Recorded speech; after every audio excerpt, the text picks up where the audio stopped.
Eu cumprimento a todos mais uma vez do Senhor e Salvador Jesus Cristo. Estamos aqui para darmos continuidade com os nossos subsídios da nossa EBD, Escola Bíblica Dominical. A você, meu amigo aqui de Presidente Epitácio Região, você é o nosso convidado a estar conosco presencialmente em nossa sede, nossa Igreja Evangélica Assembleia de Deus, Ministério do Belém, na Rua Cuiabá 146, em frente da Caixa Econômica Federal. Essas aulas virtuais não substituem as aulas presenciais. Por isso que é importante que você seja um aluno assíduo de nossa EBD. Nós estamos estudando esse trimestre sobre corpo, alma e espírito, a restauração integral do ser humano para chegar à estatura completa de Cristo. E estivemos a lição de número 5, a qual nós já começamos a trabalhar sobre a alma. E a alma é a sede das nossas emoções, do nosso intelecto, a nossa vontade, o nosso desejo. Na nossa alma vai estar a nossa memória, a nossa consciência.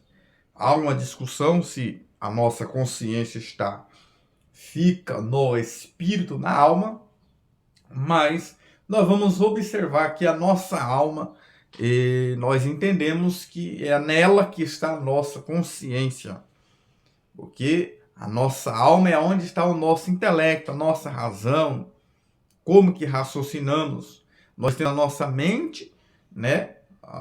Por isso que vamos falar sobre a nossa próxima lição agora, sobre como nós devemos cuidar da nossa mente, da nossa memória. Nós temos memória. Tudo isso são atributos também que faz parte da alma. E nós vamos perceber que nós estudamos sobre essa consciência e estudamos o tópico 1 ali antes, depois da queda, né? Como que a queda tem afetado a consciência do ser humano. O tópico 2 nós trabalhamos sobre o funcionamento, né, dessa consciência, que ela acusa, faz defesa e também ela faz julgamento. Eu até disse, né, que o nosso maior tribunal é a nossa consciência. Se a nossa consciência nos condena, né, então é o nosso maior tribunal, se chama nossa consciência. De repente você vai fazer alguma coisa, você sabe que aquilo está errado, mas você vai fazer. Por quê? A consciência está acusando que está errado. E essa capacidade de saber o que é certo e está errado está na nossa consciência. E há muito se discute, né, sobre a questão das pessoas, né, como que vai ser o julgamento das pessoas que nunca ouviram falar do Evangelho, como que Deus vai condenar uma pessoa que nunca ouviu falar do Evangelho. Haja vista, queridos, que quando nós vamos entender, e quando geralmente se fala esse assunto, a primeira coisa que as pessoas lembram são dos índios, né? São dos índios. Primeiro ponto, nós precisamos entendermos que Deus vai julgar a cada um de acordo com aquilo que ele vivenciou, que ele recebeu. De acordo com o que ele recebeu. Todos nós somos dotados de uma capacidade de saber o que é certo e errado. Não adianta. Isso está dentro do ser humano que Deus colocou. Não colocou nos animais porque eles são irracionais, mas no ser humano colocou. E aí quando se estuda sobre os índios, quem pregou para os índios?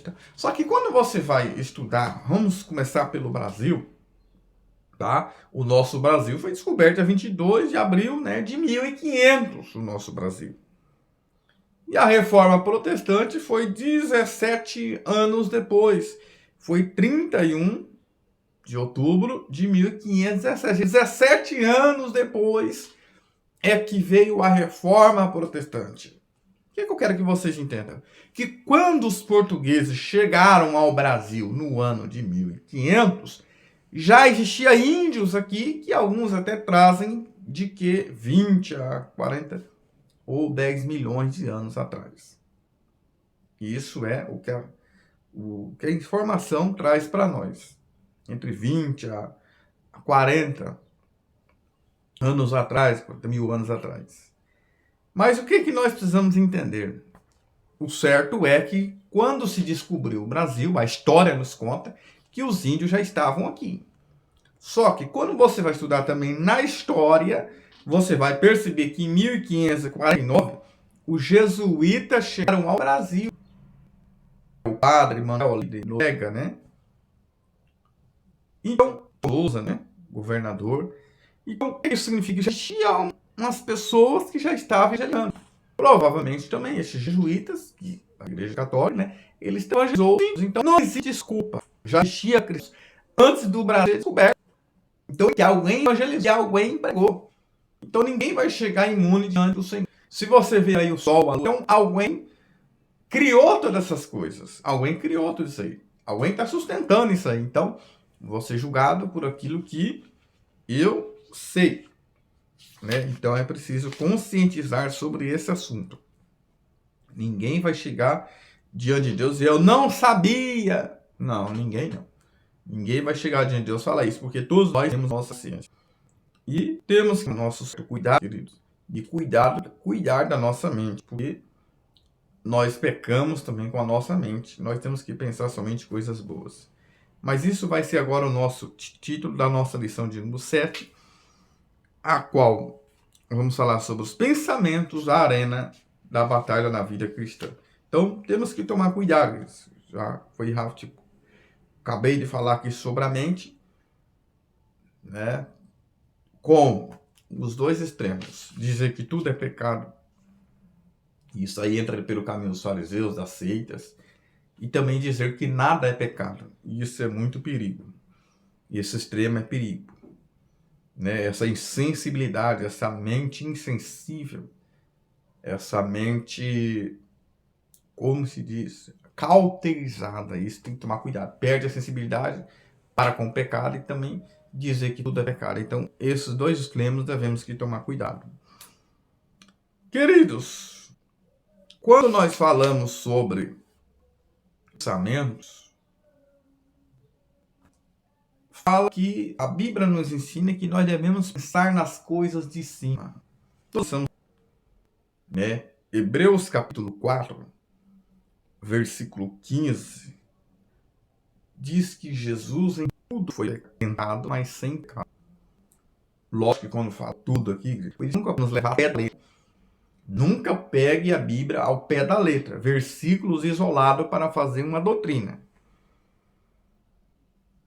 O que é levar ao pé da letra? Por exemplo, a Bíblia fala para matar, quando Deus mandou matar as pessoas. Naquele tempo, naquela cultura, era para ser matado mesmo, mas hoje eu não posso matar uma pessoa.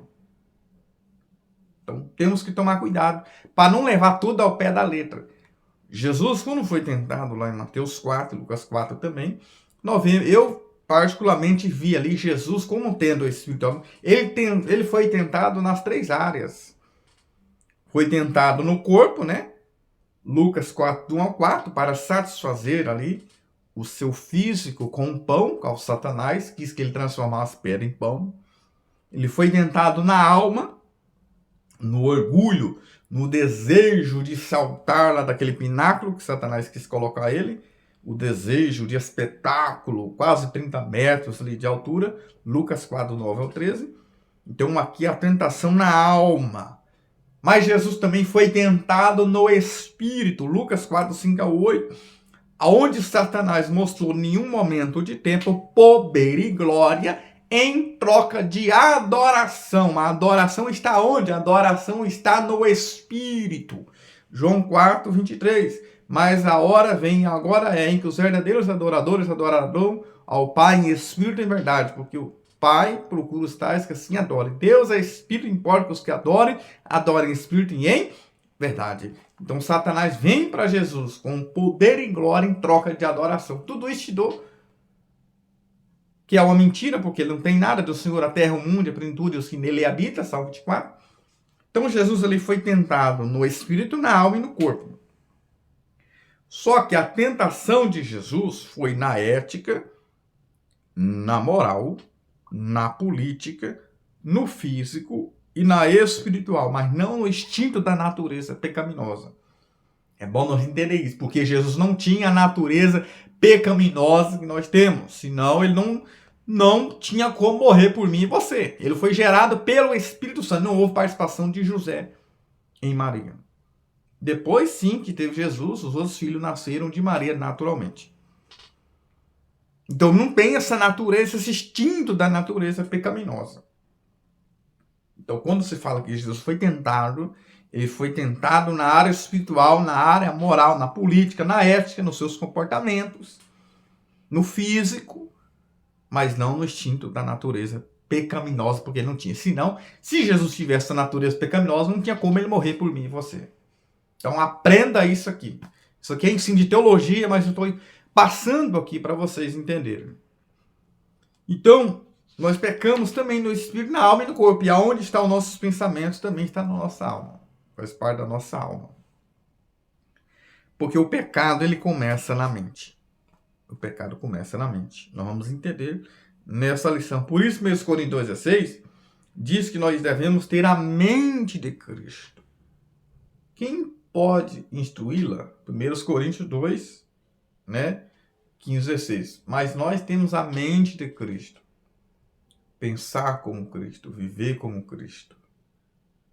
Não podemos proibir, impedir que Satanás, como diz Lutero, não podemos impedir que as aves voem sobre a nossa cabeça, mas podemos impedir que elas façam ninho na nossa cabeça. Então temos que cuidar da nossa mente. O tópico 1 vai ser uma visão introdutória, a experiência de Adão e Eva. O tópico 2, nós vamos ver a gestão dos pensamentos. E o tópico 3, a batalha na arena dos pensamentos.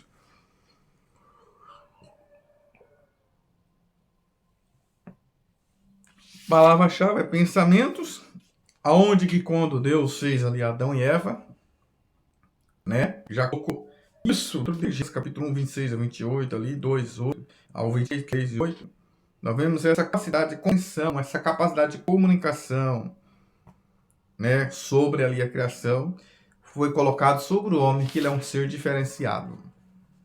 E veja que quando o pecado veio, quando o pecado entrou, começou na mente ali. A batalha começou já na mente.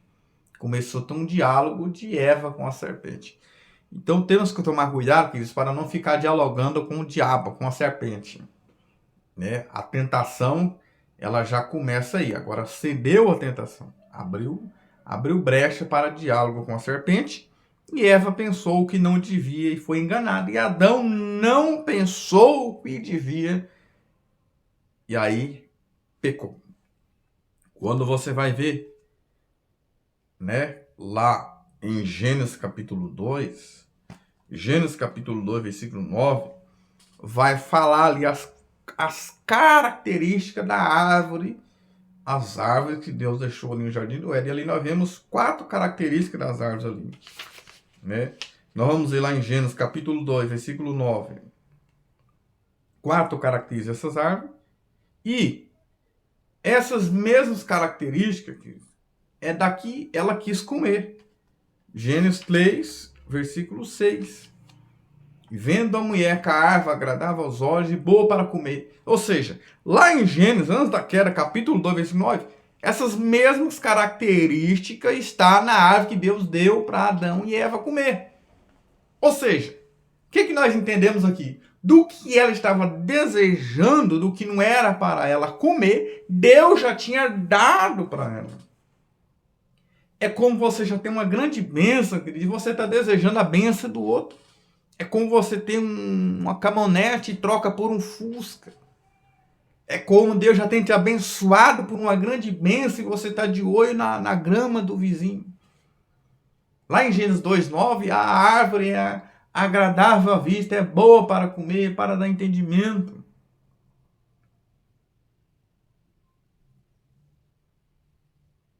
Agradável aos olhos. Deus já tinha dado para Adão e Eva. Mas agora vai ver que a mulher lá em Gênesis 3,6 é agradável aos olhos e boa para comer. Só que não era o que Deus tinha dado para ela. Então temos que tomar cuidado com a nossa mente, com aquilo que vemos. Boa para Gênesis 3,6. Era o que Deus queria. Cuidar daquilo que vai lembrar. Agradável aos olhos é o cuidado no que eu vejo. Por isso, cuidamos daquilo que nós vemos na nossa mente. Para dar entendimento, cuidado com a minha mente. Eu preciso cuidar da minha mente. Conceitos, a nossa mente são processos constituídos de informações, reflexões, das lembranças, sentimentos, sons, imagens, tudo. Por isso que temos que cuidar, tudo está na nossa mente, né? Qualquer que sejam os pensamentos, cabe ao ser humano aceitá-los ou rejeitá-los, aprovando ou reprovando. Ou seja, eu devo pensar somente naquilo que é bom, nas coisas boas que Deus tem nos dado. Ponto 3. Caracteriza os pensamentos. Os pensamentos podem ser bons ou ruins, puros ou impuros, verdadeiros ou falsos, né? Podemos estar pecando com os nossos olhos, podemos estar pecando com a nossa boca, podemos estar pecando com o nosso ouvido, com nossas mãos e nosso nariz, os 5 órgãos sensoriais dos nossos sentidos.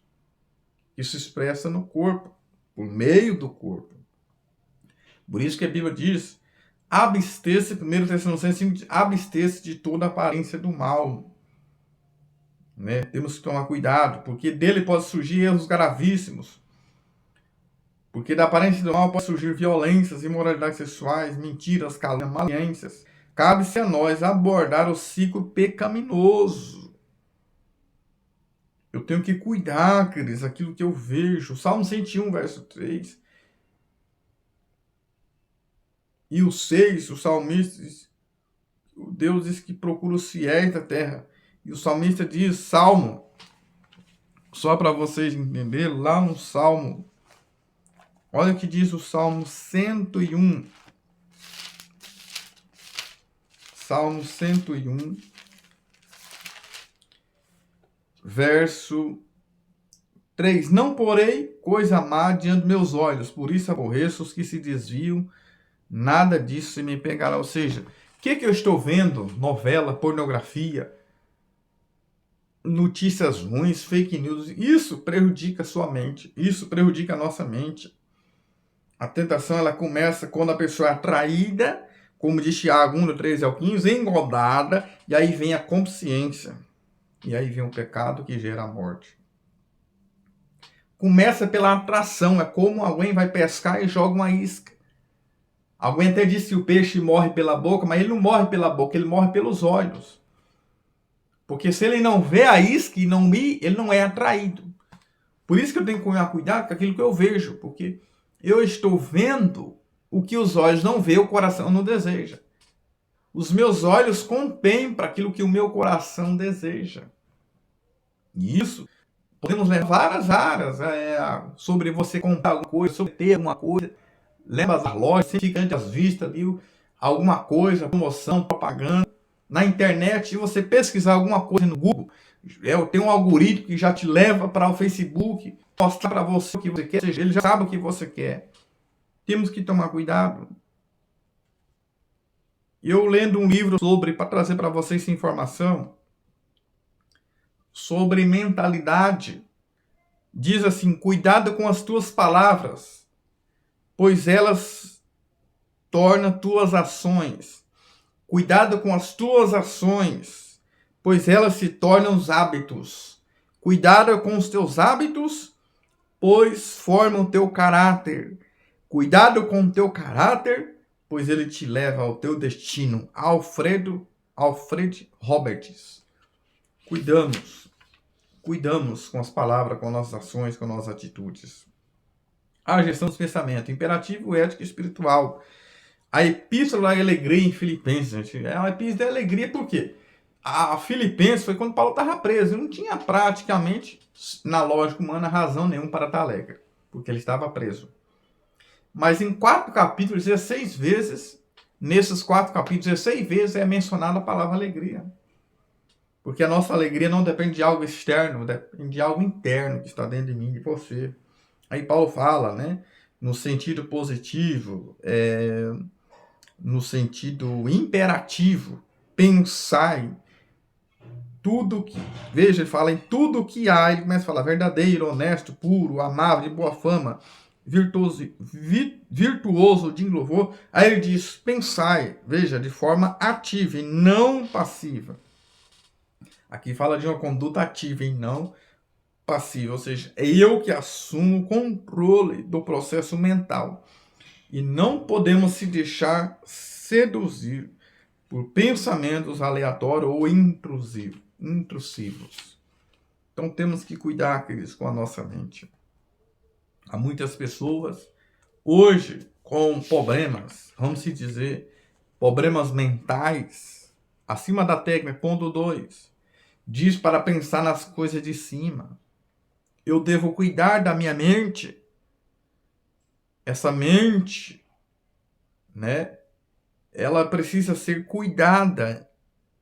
Além de encher o nosso coração da esperança, que não traz confusão, como diz Romanos 5, ela é infinita e superior e nos capacita a gerenciar habilmente todos os sistemas dessa vida. Inferior, efêmera e passageira.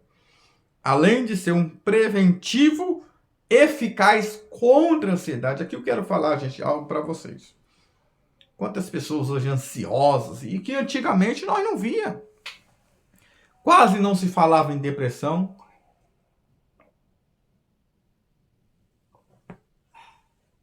Quase não se falava em ansiedade. Gente, e o número eu vou trazer dados aqui para vocês, é algo terrível. Olha só, gente. No Brasil, o meu professor de faculdade diz que o Brasil é o país que mais consome medicamento para doenças mentais, gente. Psicossomáticas que chamam. Meu Deus. E é um país aberto. E se você pesquisar aí na internet, você vai ver 63% ansiedade, queridos. 63% ansiedade. 37% estresse. 59% depressão, Brasil. Depressão, gente, o Brasil está em segundo lugar. Pessoas querem dar a própria vida, que está dentro dela. Fora hoje chamada aí na psicanálise a procrastinação também, que é uma das doenças também, da alma, da mente. Procrastinação é quando se adia uma tarefa, a pessoa não consegue terminar aquela tarefa, ansiosa, e já adia, já pula e vai tentar executar outra, a qual ela não exerceu aquela que foi estabelecida. Precisamos, gente, cuidar da nossa mente. Quantas pessoas ansiosas, quantas pessoas estressadas, coisas para onde não sabe esperar, tem ciência. A Bíblia diz o quê? Vai chegar nossas do Senhor. Filho me fala, não, dieta, tira a quietação da sua vida, quietação da sua mente, tira o orçamento, você pensa que você nem sabe se é verdade ou não, é de alguém que você conhece, de algum irmão. E aí você está pensando mal dele, ou vendo malícia nele, talvez por conversar com alguém, por estar em certo ambiente, você está vendo malícia nele ou nela. Temos que tomar cuidado com aquilo que nós falamos, com aquilo que nós vemos. Cuidar com os pré-julgamentos. Um certo pastor uma vez falou de uma pessoa que viu uma pessoa da igreja na praça, no banco da praça, e foi falar para o pastor, o fulano de tal está como ela na praça. E esse rapaz foi levado, foi até o pastor, para ser disciplinado, foi na sala do pastor. E aí quando chegou na sala do pastor, ele confessou, falou, pastor, aquela é minha irmã. E aí falou para outra pessoa que também foi na sala, quem vai ser disciplinado agora é você. Porque ele fofocou. São os chamados olhos maus. Vê erros nas pessoas, mas não consegue ver erro em si mesmo. E a Bíblia tem recursos espirituais. Quais são os recursos espirituais que a palavra nos traz? Refletir, pensar de maneira detida. Existe o emprego da vontade, decisão, tem o querer. Aí eu vou receber esses sentimentos elevados de amor, alegria e paz pela verdade aprendido na palavra, ou seja, meditar na palavra. Salmo 1, queridos, verso 2. Antes tem um prazer na lei do Senhor e na sua lei medita dia e noite. Essa palavra meditar no grego é remoer. É a mesma ideia que de remoer. Sabe o que é remoer? É você ficar mastigando, comendo a palavra. Não significa falando, mas meditando, refletindo nela. naquela palavra que você ouviu, ou na palavra do Senhor. Não significa você estar lendo ali a Bíblia aberta o tempo inteiro, não, mas meditar na sua mente.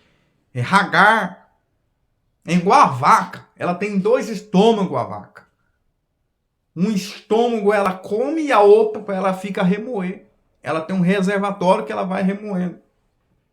Primeiro ela mastiga, engole, depois ela fica remoendo o que ela comeu. Algo interessante. Eu vendo um estudo com os pessoal dos adventistas, falando sobre alimentação, né, e sobre esse mastigar, diz assim, existe mais vantagens naquele que mastiga a comida. Porque, principalmente quando você demora mais tempo comendo e demora mais tempo na boca mastigando. Por quê? Se você comer pouco e você mastigar, você vai encher mais rápido. Então você vai comer menos. Porque o cérebro tem 30 minutos, em 30 minutos ele envia mensagem dizendo que você está satisfeito.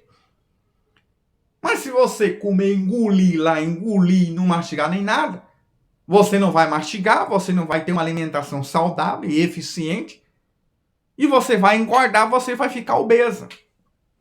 Porque você nunca vai estar satisfeita.